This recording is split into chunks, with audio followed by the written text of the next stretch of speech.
Our society today tends to accept without question the notion that there are only two ways to structure an economy: capitalism and socialism. Some people would say that these two systems are mutually exclusive and we have to choose one or the other. Others would argue that we can mix them, and the key is to find the right balance. But I think most everyone would agree that capitalism and socialism are on opposite ends of a spectrum. So as we move toward one, we move away from the other, and vice versa. The problem is that this paradigm is completely false.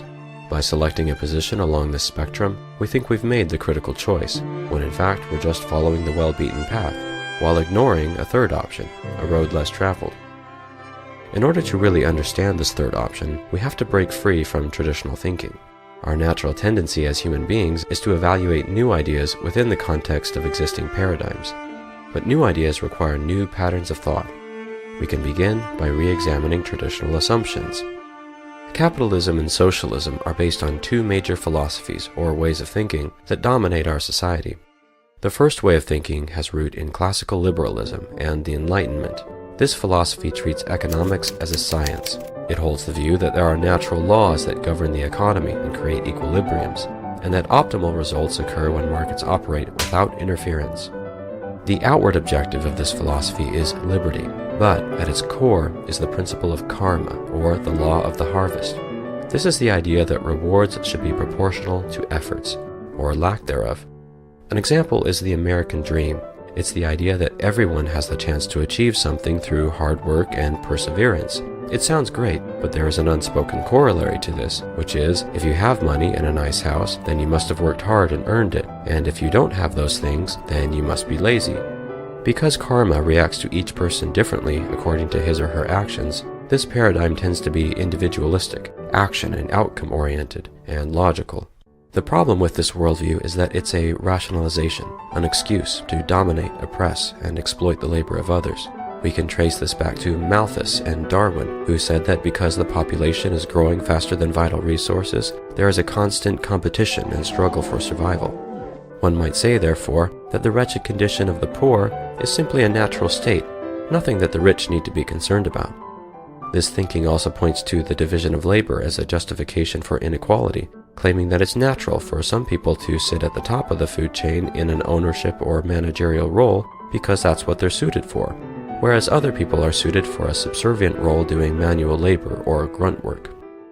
The second way of thinking has root in the ideas of Karl Marx and other progressive thinkers. This philosophy sees the political and economic system as a natural progression over time, patterned after Hegel's dialectic. It's all about change.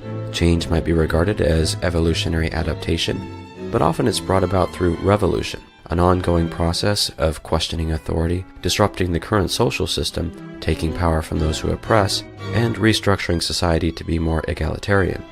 The outward objective of this philosophy is equality, but at its heart, it's about acceptance and love of all humanity, despite our flaws. As such, it tends to focus on the collective good rather than the individual. It recognizes that every human being has unconditional claim on natural rights.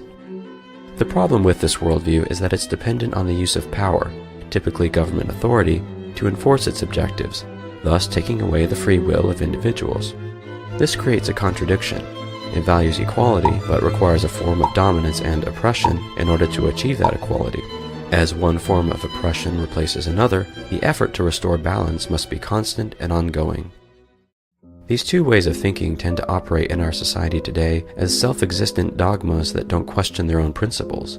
They may appear to be opposites, but they are actually similar in at least three ways.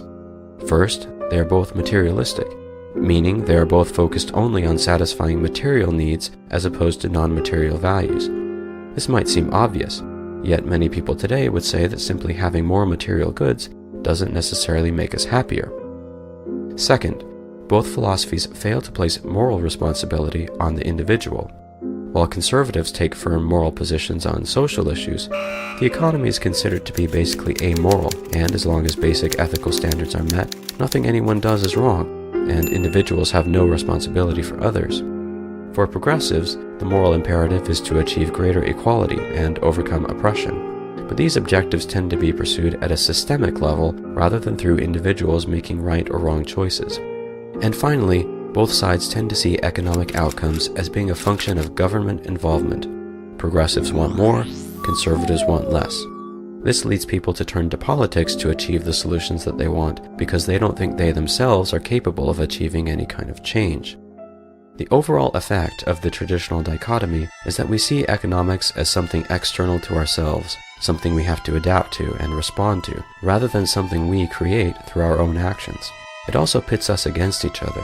We can see that the core values of both sides are, in many ways, opposites, but we can't really say that one is better than the other. They're both good. The problem happens when we separate them and see the two as being mutually exclusive. As we externalize and operationalize this separation as a society, the systems that emerge are incompatible with each other. And simply mixing capitalism and socialism doesn't reconcile the two values. We can think of this in terms of male and female. Simply mixing the two creates something androgynous. The mixture is what we have today, and it's not working. A better analogy would be to imagine capitalism and socialism having a baby. Through the union of two opposites, something new and different is born. There is a third way, an alternative to capitalism and socialism. Though this option tends to be overlooked, it has a strong foundation and a long history. But this new system can only come into being as we set aside traditional paradigms, relax our knee-jerk response, and begin to adopt a new way of thinking.